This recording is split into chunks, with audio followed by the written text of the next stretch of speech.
విస్తరణపై కాంగ్రెస్ కసరత్తు చేస్తోంది. హోటల్ తాజ్ కృష్ణలో కేసీ వేణుగోపాల్తో సీఎం రేవంత్ రెడ్డి భేటీ అయ్యారు.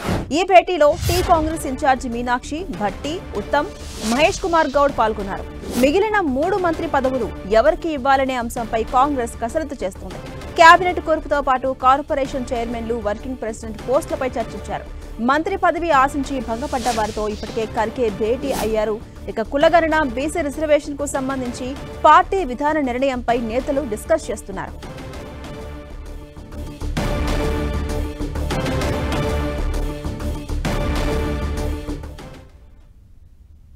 ఇదే అంశానికి సంబంధించి మరింత సమాచారం మా ప్రతినిధి ప్రతాప్ అందిస్తారు. ప్రతాప్, తాజ్ కృష్ణ వేదిక కాంగ్రెస్ పార్టీ కీలక సమావేశం జరుగుతుంది. ముఖ్యంగా ఈ కేబినెట్ కూర్పుతో పాటు మిగతా ఏవైతే కార్పొరేషన్ చైర్మన్లు, వర్కింగ్ ప్రెసిడెంట్ వీటన్నిటి కూడా డిస్కషన్ చేసేందుకు ముఖ్యమైన నేతలంతా కూడా భేటీ కావడం జరిగింది.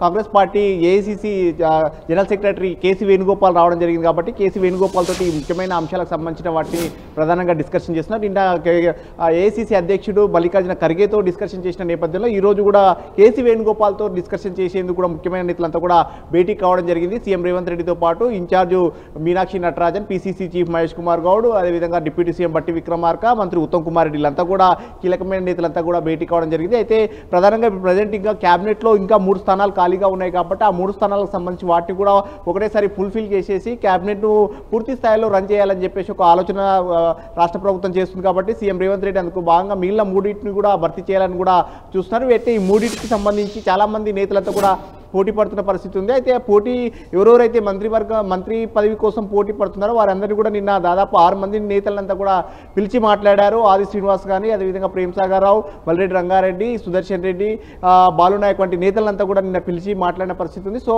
వారికి అందరూ కూడా ఎవరెవరైతే నిన్న పిలిచి మాట్లాడారో వారికి క్యాబినెట్లో ఛాన్స్ లేనట్టుగా అన్నట్టు దాదాపుగా ఇండైరెక్ట్గా మల్లికార్జున ఖర్గేతో వారికి కూడా చెప్పించినట్టుగా కూడా తెలుస్తుంది. సో మొత్తం మీద ఆ నేతలను బుజ్జగించే ప్రయత్నం ఒకవైపు చేస్తున్నాయి, మరోవైపు మిగతా వారికి సంబంధించి కూడా క్యాబినెట్కు సంబంధించిన అంశాలను కూడా డిస్కషన్ చేసిన పరిస్థితి అయితే కనబడతా ఉంది. మరోవైపు కార్పొరేషన్ చైర్మన్లకు సంబంధించి చాలా కాలం నుంచి పెండింగ్లో ఉంటున్నాయి.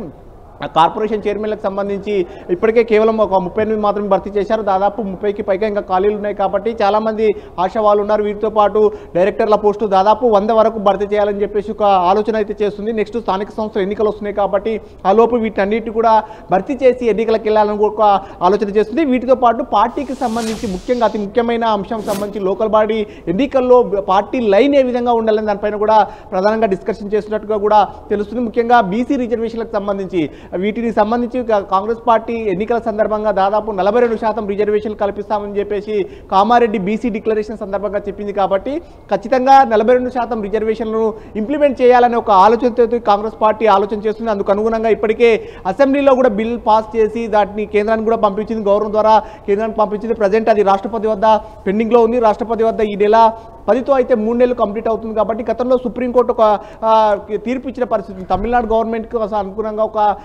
ఏదైతే తీర్పు ఇచ్చిందో 3 నెలల తర్వాత నిర్ణయం తీసుకోకపోతే కనుక వాటిని చట్టం చేసుకోవచ్చు అని చెప్పేసి గతంలో తీర్పిచ్చింది కాబట్టి దానికి అనుగుణంగా చేసుకొని ఇప్పుడు 10th తర్వాత బీసీలకు సంబంధించిన రిజర్వేషన్లు ఇచ్చే దానిపైన కూడా ఏ విధంగా ముందుకెళ్లాలనే దానికి సంబంధించి పార్టీ లైన్ ఏ విధంగా ముందుకెళ్లాలనే దానికి సంబంధించి కూడా డిస్కషన్ చేస్తున్నట్టుగా తెలుస్తుంది. ఒకవైపు జీవో ఇచ్చిన తర్వాత నెక్స్ట్ ఫర్దర్గా సంబంధించి ఒకవేళ న్యాయస్థానాల్లో కనుక కేసులు కనుక నమోదైనట్లయితే ఫర్దర్గా పార్టీ లైన్ ఏ విధంగా ఉండాలనే దానిపైన కూడా ప్రధానంగా డిస్కషన్ చేస్తున్నారు. ఈరోజు ఇప్పుడు ఈ ముఖ్యమైన నేతల్లో చేసుకున్న డిస్కషన్లు అన్నిటి కూడా నెక్స్ట్ గాంధీ భవన్కు 10:30 గంటలకు పిఎస్సీ సమావేశం స్టార్ట్ కాబోతుంది. పిఎస్సీలో కూడా వాటి డిస్కషన్ చేసే అవకాశం ఉన్నట్టు కూడా తెలుస్తుంది. సో మొత్తం మీద పార్టీకి సంబంధించిన పిఎస్సీలో ఏ అంశాలు డిస్కషన్ చేయాలో దానికి సంబంధించి కూడా టేబుల్ ఎజెండాకి సంబంధించి అంశాలకు సంబంధించి కూడా ప్రధానంగా ముఖ్యమైన నేతల మధ్య ఇప్పుడు డిస్కషన్ జరుగుతుంది. కార్పొరేషన్ చైర్మన్లకు సంబంధించి కానీ బీసీ కులగణన, రిజర్వేషన్లకు సంబంధించిన అంశాలు, స్థానిక సంస్థల ఎన్నికలే అజెండాగా లక్ష్యంగా దానికి సంబంధించి కూడా ముందుకెళ్తున్న పరిస్థితి. అయితే మిగిలిన 3 క్యాబినెట్ ఏవైతే స్థానాలు ఖాళీగా ఉన్నాయో క్యాబినెట్ భర్తీ కూడా చేయాలని కూడా ఒక ఆలోచన చేస్తుంది.